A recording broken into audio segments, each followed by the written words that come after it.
So if you make comments in the back of the room, there's a chance it can be caught on the recording. So don't say anything that you don't want recorded for posterity. So anyway, and if you ever have a question or something you want me to pause the recording so it's not recorded, let me know, and I can do that really quickly. All I have to do is pause the recording. So anyway, as I said, we have some basic concepts we're going to cover in here, but we're going to cover them a little bit different way. To give you an example, I'm going to start out with probably the most basic concept in math, and probably the most misunderstood concept in math, and that is, what is a number? If I put 4 up here, how many of you, show of hands, would tell me that that's a number?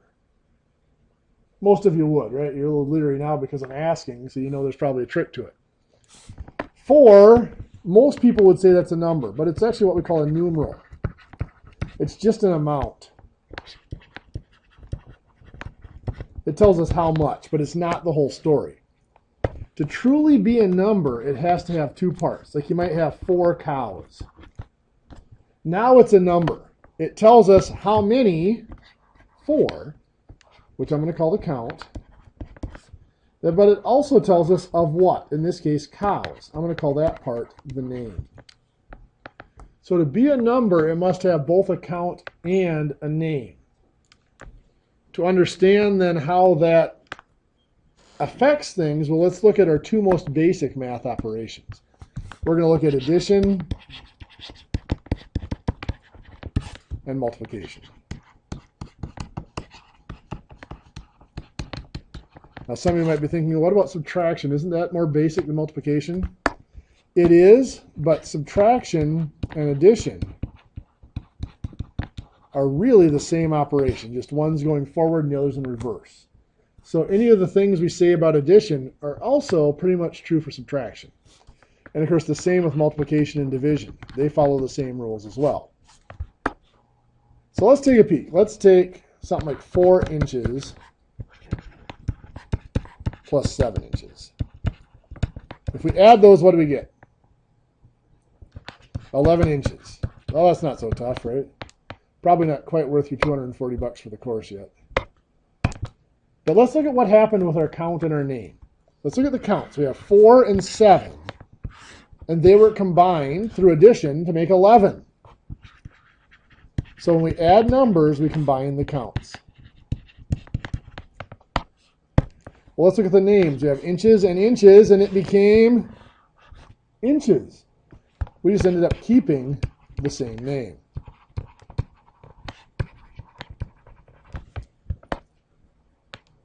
Well, let's look at the other side of it, multiplication. If I have 4 inches times 7 inches, we get 28, what? Inches squared. Because if you think about it, if I'm multiplying 2 dimensions, chances are I'm looking at a rectangle area or something like that. It's going to be square inches or inches squared. So if I look at this, the count and the name, looking at the counts, 4 and 7 were still combined to make 28. This time they were combined with multiplication. So when I multiply, I still combine the counts.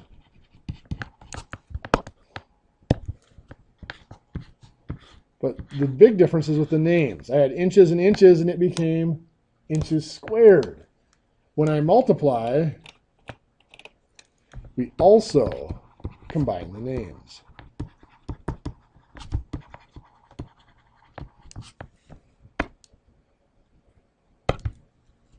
Seems like a really subtle difference. Again, you're probably thinking, not quite worth my money for the class yet. But because of that little difference, there's some very important consequences of that. In fact, it tells us what numbers we can even use in each operation. For example,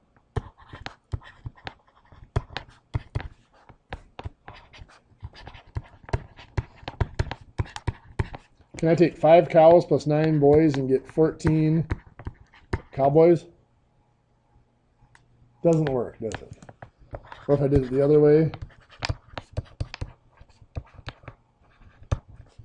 9 boys plus 5 cows, do I get 14 boy cows?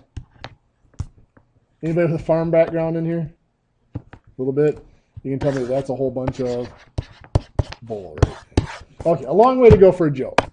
But there's a point behind it. By the way, I'm a math teacher, which means I'm required by law to have a really stupid sense of humor. You'll get used to it.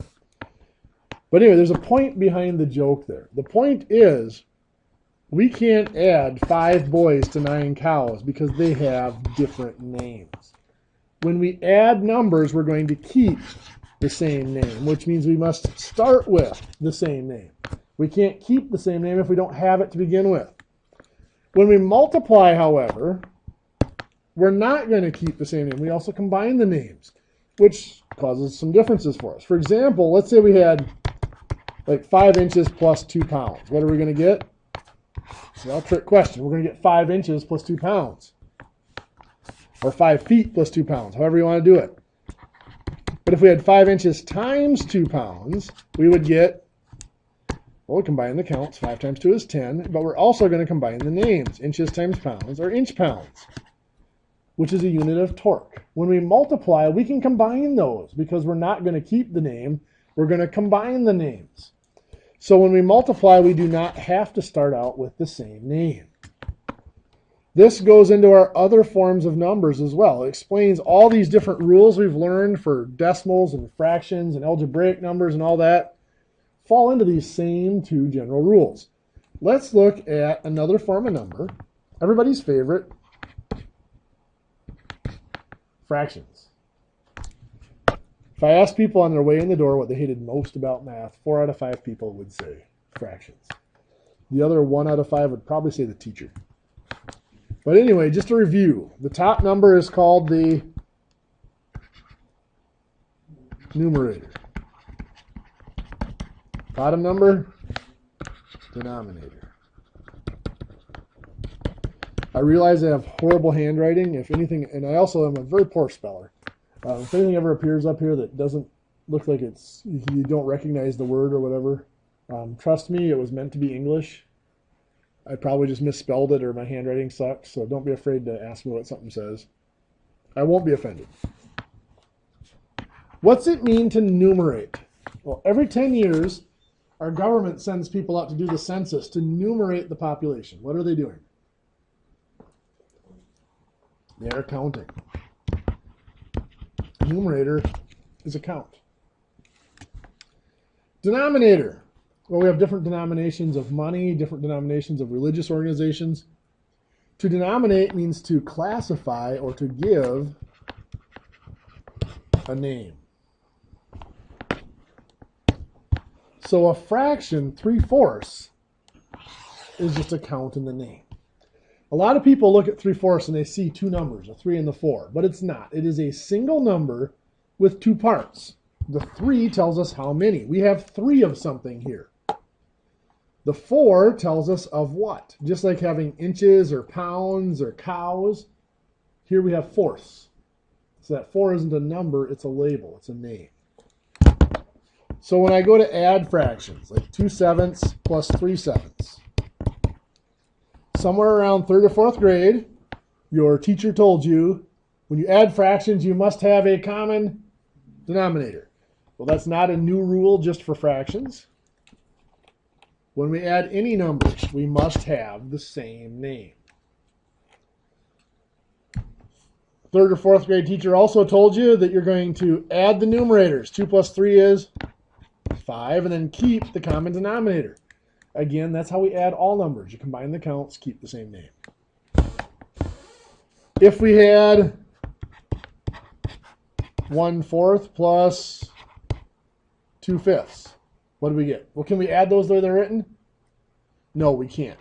For right now, we're going to leave it as that. We can change the names, just like if we had something like 2 feet plus 7 inches. We could change that 2 feet to 24 inches, and now they have the same names. We can change the names here, and we're going to look at that in the next week or two. When we multiply, well, that same 3rd or 4th grade teacher told us that you're going to just multiply straight across, right? Well, again, that's not a new rule for fractions. That's how we multiply all numbers. You combine the counts. 2 times 3 is 6. And you also combine the names. 7 times 7 is 49. So if I have that 1/4 times 2/5, I don't need the same name to multiply because I never need the same name to multiply. I just multiply the counts. 1 times 2 is 2. 4 times 5 is 20. Now, some of you probably see that you can reduce that. We'll cover that later as well. So all these special rules you've learned for fractions aren't special. They're the exact same rules we use for every other type of number. We have decimals. Let's take 0.21. Well, what's the formal way you'd pronounce that number? 21 hundredths, right?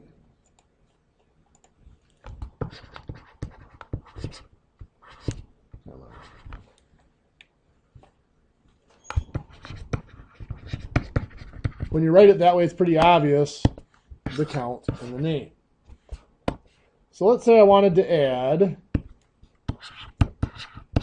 0.21 plus 0.3. Is that going to work? Why not? Now, what were you told? Got to line up the decimal points. Why? Well, the fourth grade teacher said so, right? Well, this is 21 hundredths. This is 3/10. They have different names. I put a 0 in there, though. Now that's 30 hundredths. Now they do have the same name. And when I go to add them, the decimal points automatically line up. So lining up the decimal points is nothing more than making sure they have the same name. And now, of course, we add 21 and 30 make 51. The decimal point we've always been taught comes straight down because 21 hundredths and 30 hundredths better be 51 hundredths. We keep the same name. So bringing that decimal point straight down is just keeping the same name. If I am multiplying, do I need to line up the decimal point?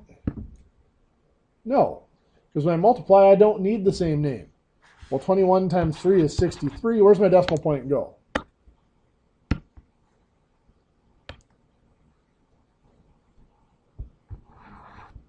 Three spots to the left. I have to add a 0 there and put the decimal point in front of it. Why?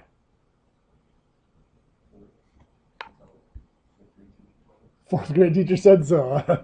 Well, what were we taught you had to do?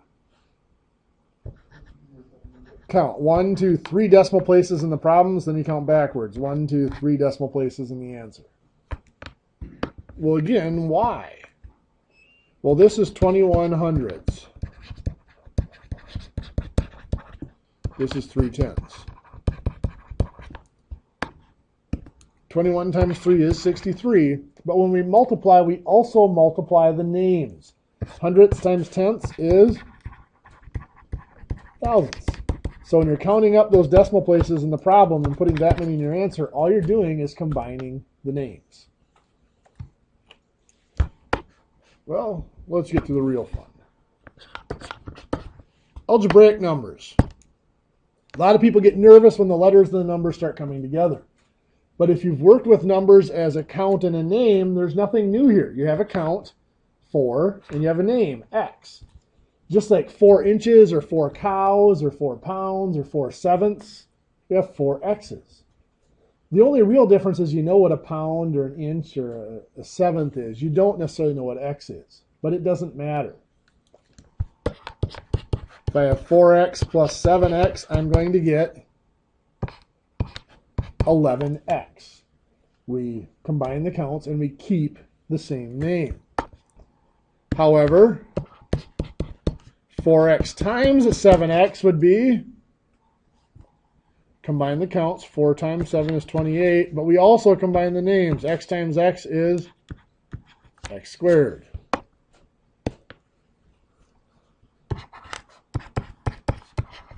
What do I get if I take 5X plus 2Y? Trick question. 5X plus 2Y. You can't add them. They have different names.